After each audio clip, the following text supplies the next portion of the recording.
Bonjour à tous, elle a été très très forte en symbole et en action, en annonce, la visite de Trump à Notre-Dame de Paris. Je vous avais annoncé dans le direct vendredi que ça n'allait pas se passer comme Macron le pensait, qui pensait faire sa communication à lui, il a pensé à l'instant le faire. Et en réalité, Trump a repris complètement le dessus. On peut dire véritablement, en termes géopolitiques, un véritable coup de génie pour la paix et contre Macron, et contre les faucons, avec une rupture d'ailleurs avec l'interventionnisme américain, avec les faucons de l'État profond sur le Moyen-Orient, avec Macron qui pensait l'avoir sur l'Ukraine, et ça se retourne complètement, et Trump prône la paix. Je vais vous expliquer ce qui s'est passé, et puis une domination même presque physique de Macron par Trump qui a marqué tout le monde. Et vous savez, il ne faut pas prendre à la légère ces symboles, c'est très important. Alors, il ne s'agit pas ici de, encore une fois, je l'ai dit, les Français ne seront libérés que par eux-mêmes. Il ne s'agit pas de considérer qu'il y a un sauveur, certainement pas. Cet homme a ses défauts comme tout le monde, je parle de Trump, mais je dis que là, ce qu'il a fait pour la paix et en termes de rupture avec l'État profond, avec les faucons, c'est très important, et notamment contre Macron, qui est vraiment une de ces têtes de pont des faucons euromondialistes. Et c'est très important pour nous, Français libres, qui défendons la paix, nous, aux patriotes, qui défendons la paix. On était encore dans les rues de Paris ce samedi à hurler Macron, démission, destitution. Malgré le froid, la pluie, les difficultés de circulation liées à Notre-Dame, il y avait du monde. Et on a donné la parole d'ailleurs à des agriculteurs un agriculteur, Alexandre, qui a défendu le Frexit et qui avait bloqué Rungis la veille. Bravo à lui et force à eux. Merci, partagez cette vidéo. Vous allez voir, il y a beaucoup d'informations, c'est très concret. C'est une vraie rupture, c'est très important ce qui s'est passé. Très très important, et y compris en termes symboliques. Merci de la partager. Pour ça, de vous abonner à cette chaîne YouTube par un petit clic gratuit sur s'abonner en dessous. Faites-le maintenant, pensez à vous abonner à la chaîne, les vidéos circuleront mieux. C'est juste un clic gratuit pour vous, un dixième de seconde, mais c'est tellement aidant pour que ces vidéos soient mieux recommandées par l'algorithme. Je vous en remercie, qu'on touche davantage de monde, que des gens nous découvrent pour défendre des belles valeurs. Samedi prochain, 14 décembre, rendez-vous 15h Paris, 38 quai André Citroën, c'est au pied de l'Arcom. La manif, nous sommes les médias. Pour la liberté d'expression, très très importante. Défense de la liberté d'expression dans les médias, les réseaux sociaux, Internet, c'est la première du genre, elle va être très très importante. Le dimanche 12 janvier, je suis à Toulouse, grande réunion publique, entrée gratuite, inscription par un lien sous la vidéo en description, inscrivez-vous dès maintenant, c'est important de vous inscrire, si vous verrez tous adhérents ou pas, pour organiser tout ça. Je vous attends, patriotes, voilà. Vous savez, on s'est battu dans les rues encore hier, j'étais au procès d'Ursula von der Leyen, j'en ai fait le compte rendu vendredi soir, ce vendredi à Liège. On lance le procès Bill Gates, je vous en parlerai dans quelques jours. On fait beaucoup de choses, on ne va pas lâcher, partout en France, grâce à des gens formidables qui sont patriotes, mais c'est le plus grand mouvement souverainiste de résistance de France. Mais sans vous, je ne peux pas. Et avec vous, on peut tout. Voilà, soyez là en cette fin d'année, profitez-en. D'ailleurs, défiscaliser avant le 31 décembre 2024, c'est défiscaliser aux 2/3 de vos impôts, l'adhésion, la réadhésion ou le don au mouvement, donc faites-le maintenant, faites baisser vos impôts. Adhérez, réadhérez dès maintenant aux Patriotes, c'est le premier lien sous la vidéo en description. Vraiment bienvenue. Et faire un don au mouvement pour nous permettre de faire toutes ces actions et les autres, parce qu'on n'a pas un seul centime de financement public ni d'aide des banques. Don au mouvement, deuxième lien sous la vidéo en description dès maintenant. Sinon, les liens sont sur notre site les-patriotes.fr. Défiscalisation aux 2/3, profitez-en pour cette année fiscale. Bienvenue, bravo. On y va. Trump à Paris, coup de génie, pour le coup, géopolitique, contre Macron et pour la paix. Macron croyait même un instant avoir Trump, il pensait le piéger. Non, y compris Zelensky d'ailleurs, il pensait le piéger. D'abord, domination symbolique de Trump sur Macron. C'est ces fameuses poignées de main. C'est pas rien du tout. Vous allez voir, il y a même des articles dans la presse, surtout américaine. La presse française va bien se garder de vous le dire, tout cela. Quand, avant d'aller à la cérémonie de Notre-Dame, Macron a reçu Donald Trump à l'Élysée. 7 ans après, 2017-2024, une nouvelle poignée de main, Trump saisit Macron, le balade, ce qui traduit une volonté, un rapport de force, une domination, un message qui est délivré. Fox News a fait un article là-dessus, même le 7 décembre, reprenant toutes les analyses sur les réseaux sociaux. Le titre, les réseaux sociaux réagissent à la poignée de Donald Trump dominante avec Macron lors d'une réunion en France. Je vous cite un tout petit extrait. Et Macron n'en menait pas large. Le président Trump est de retour pour dominer les dirigeants mondiaux avec sa poignée de main, a écrit un utilisateur sur X. Macron va avoir besoin d'un massage des mains après tout ce que Trump lui a fait pour la tordre et la tirer. Je cite, le président Trump blesse, entre guillemets, le président français Macron avec l'une des poignées de main les plus dominantes que j'ai jamais vues, a déclaré le commentateur de presse Drew Hernandez. Nous sommes tellement de retour. C'était sur le réseau social X. Macron n'en menait pas large. Alors, tout de suite, Trump a fait ça en arrivant. Pourquoi ? pour marquer qu'il allait se passer les choses et qu'il allait annoncer les choses en rupture. C'est ce qu'il a fait. Et on s'est pas trompé. Je vous l'avais dit dans mon analyse vendredi soir, sur cette chaîne, dans le direct, en disant, il y a toujours un direct le vendredi soir à 19h ici, en prenant vos questions, vous le savez. Il y en aura un vendredi prochain, mais à 18h. J'y reviendrai. Eh bien, je vous avais dit, il va sûrement se passer des choses fortes. Message porté par Trump. Et ça n'a pas manqué. Macron voulait le piéger dans un entretien improvisé à 3 avec Zelensky. Zelensky, Trump, Macron à l'Élysée. Et il a eu lieu. Il a eu lieu ce 7 décembre, juste avant la cérémonie à Notre-Dame. Le truc, c'est que Trump n'a pas réagi tout de suite.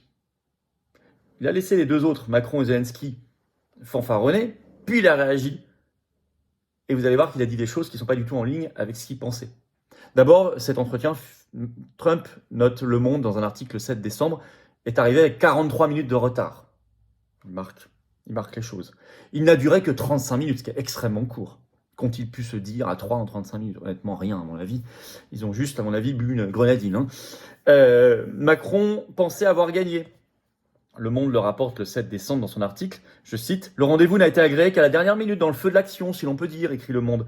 Arrivé avec 43 minutes de retard, Trump s'est d'abord entretenu en tête-à-tête avec Macron avant d'accepter enfin la rencontre à 3 que lui proposait l'Élysée depuis quelques jours. » S'insister. Puis ils ont accueilli ensemble le chef de l'État ukrainien, venu tout spécialement plaider sa cause et celle de son pays auprès du président élu américain. Et Le Monde écrit « Coup diplomatique réussi pour Emmanuel Macron ». Et immédiatement sur le réseau social X, Zelensky écrit en forme de compte-rendu, une rencontre bonne et productive, et il ajoute « La paix par la force est possible ». La paix par la force est possible. Donc appel à la guerre, à la poursuite. Macron fanfaronne dans la presse. Trump, à ce moment-là, 0 commentaire. Il n'intervient que ce dimanche matin, ce 8 décembre matin, sur son réseau social Truth Social. 8 décembre, il met un message qui contredit totalement les envolées guerrières de Zelensky et les fanfaronnades de Zelensky et Macron, en écrivant ceci, écoutez bien. Donald Trump n'a fait aucun commentaire, écrit Le Monde, avant dimanche matin, le 8 décembre. Il a alors affirmé que le dirigeant ukrainien et son pays aimeraient conclure un accord et mettre fin à la folie. Ils ont ridiculement, il parle des Ukrainiens, perdu 400 000 soldats et bien plus de civils. Il devrait y avoir un cessez-le-feu immédiat et des négociations de paix devraient commencer, a-t-il écrit sur sa plateforme Truth Social. Ah, c'est pas tout à fait la paix par la force et la poursuite. Il parle même de pertes ridicules. C'est fort, hein? Il appelle un cessez-le-feu immédiat, des négociations de paix. En fait, c'est notre message à nous depuis février 2022, depuis que cette affaire, dans cette étape-là, a commencé. Et ce qu'a écrit Trump, évidemment, en qualité de président élu sur son réseau social, ça a été repris partout mondialement ce dimanche 8 décembre, dans toute la presse française et mondiale. Donc c'est très fort. Mais il ne s'arrête pas que là. Il va être très fort aussi sur la Syrie et le Moyen-Orient. La Syrie est au cœur de l'actualité ce 8 décembre, avec la fuite apparemment de Bachar el-Assad, le président syrien. Et il annonce, et il va le faire à mon avis de manière de plus en plus explicite, une rupture avec la politique des faucons, qui est l'interventionnisme là-bas, notamment en finançant et en armant en sous-main, sans vous le dire directement bien sûr, ce qu'on appelle des groupes rebelles qui sont en fait djihadistes islamistes radicaux, utilisés, des salafistes. C'est impressionnant la rupture là, sur ce sujet-là, comme sur l'Ukraine. Et c'est une rupture de paix. C'est la fin de l'interventionnisme de l'impérialisme américain, fin explicite de l'interventionnisme. Il l'a mis sur X, Trump l'a écrit sur X dès ce 7 décembre. Je cite ce qu'il a écrit. « La Russie n'a jamais tiré grand profit de la Syrie à part faire passer Obama pour un idiot. En tout cas, la Syrie est un désastre. Elle n'est pas notre amie. Les États-Unis ne devraient rien y voir, rien y faire. » Et il écrit en majuscule, « Ce n'est pas notre combat, laissons-le se dérouler, ne vous impliquez pas. » C'est une rupture totale avec la politique américaine traditionnelle jusqu'ici, qui justement s'impliquait pour mettre de l'huile sur le feu de notamment des guerres et des guerres civiles. Vous le savez. Ici, on parle de quoi en Syrie? Des groupes qui sont maintenant présentés comme rebelles du HTC, Hayat Tahrir al-Sham, qui est un groupe créé en 2017, qui est la fusion de plusieurs organisations djihadistes rebelles, avec à sa tête un ancien d'Al-Qaïda, et HTC, en fait, c'est l'ex-branche syrienne d'Al-Qaïda. Alors, tout ça est dans le contexte du Moyen-Orient très compliqué, mais ce qu'il faut retenir, c'est que ce sont à peu près toujours les mêmes gens en fait qui passent d'une organisation à une autre, qui changent de nom, qui disparaissent, qui se reforment. Et en fait, depuis 10 jours, depuis le 27 novembre, ils avaient lancé une offensive en prenant d'abord Alep, la deuxième ville du pays, puis Hama, puis Homs et maintenant Damas depuis ce 8 décembre. Et donc le président syrien El-Assad serait en fuite. Alors, ces groupes, ces nébuleuses là, qui se renomment tout le temps, alors dans la presse, à chaque fois que ça arrange, on vous dit ce sont des rebelles qui se sont modérés, etc. Quand ils redeviennent méchants, on dit que ce sont des islamistes radicaux, mais en fait, ce sont les mêmes. Il n'y a pas grand changement. Et derrière HTC, on sait qu'il y a un grand soutien de la Turquie, qui est un membre de l'OTAN. Et qu'en face, il y avait notamment la Russie. Et qu'à l'époque, en 2015, donc c'était encore Obama, avant Trump, en 2015, la Russie était intervenue pour mettre en échec en Syrie, par une intervention militaire, les islamistes radicaux. Et à l'époque, les États-Unis avaient condamné l'action de la Russie. Et même, vous aviez, dans ces années-là, un ministre français des Affaires étrangères, c'était Laurent Fabius, sous Hollande. Et il avait une déclaration alambiquée, même plusieurs, en 2012 notamment, sur Al-Nosra, qui étaient des salafistes, toujours dans cette nébuleuse en Syrie, contre Al-Assad. Et il avait dit, alors avant de se reprendre, de préciser qu'ils avaient fait sur le terrain du bon boulot, ce qui avait choqué. Et on sait que ces groupes-là, il y a la Turquie, membre de l'OTAN, mais on l'a vu dans la réaction d'Obama contre la Russie en 2015, les financements des armements par l'OTAN, par les États-Unis, de ces groupes qu'on présente par ailleurs ici comme très méchants, là-bas on les aide, on les finance, on les arme. Même Trump l'avait dit il y a quelques années, cette affaire, que Al-Qaïda, tous ces groupes-là avaient reçu du financement et du soutien militaire américain. Ce n'est pas terminé. Là, il dit qu'il rompt avec ça. Et c'est très important. Très, très important. Parce que c'est rompre avec le chaos organisé, voulu. On se demande même si, par sa déclaration ce 8 décembre sur l'affaire de Syrie, Trump n'a pas déjà eu un contact et un accord tacite avec la Russie pour essayer d'aller vers la paix le plus possible. Puisqu'il a déclaré ce 8 décembre, il ajoute « Bachar al-Assad a fui la Syrie car la Russie ne souhaitait plus le protéger ». Il l'écrit sur Truth Social ce 8 décembre. A-t-il eu un contact? Il ne fustige pas la Russie, mais il prend acte. Et c'est peut-être d'ailleurs effectivement le cas de la part de la Russie. Pour des raisons qu'on ne maîtrise pas totalement, on ne sait évidemment pas tout. Mais on va en apprendre beaucoup dans les heures et les jours qui viennent, on en reparlera. Fox News ne s'est pas trompé, le 7 décembre, note, Donald Trump presse les États-Unis de rester en dehors de la guerre civile syrienne, fustigeant le bilan d'Obama. Et c'est une rupture forte et bienvenue. Parce que plus les États-Unis intervenaient dans cette affaire et l'OTAN, plus c'était le chaos total. On l'a vu en Irak, bien sûr, en Syrie déjà, Liban, puis évidemment ce qui se passe en Ukraine, sur un autre foyer d'opération, mais qui n'est pas si éloigné que ça finalement.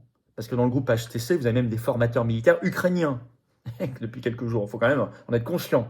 Et des armes qui vont évidemment circuler d'un théâtre d'opération à l'autre, avec la même origine, OTAN. C'est très important là ce qui se passe. Je veux que chacun en mesure la conséquence. Et alors Trump, vous voyez, juste en une visite en quelques heures à Paris, à Notre-Dame, tout ce qu'il impose comme rupture et comme symbole fort. Alors que je voyais encore des commentateurs hier dire « Ah, il s'est habillé avec une veste bleue, une cravate jaune, donc c'est le drapeau ukrainien, donc c'est un soutien à Zelensky. » C'est pas tout à fait ce qui en ressort.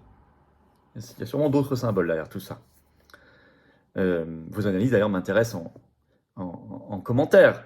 La paix avance, c'est quand même rassurant. Ce changement de posture et rupture avec les fanatiques, les faucons, les fauteurs de guerre et de troubles de l'impérialisme américain est quand même très bienvenu. C'est une vraie rupture.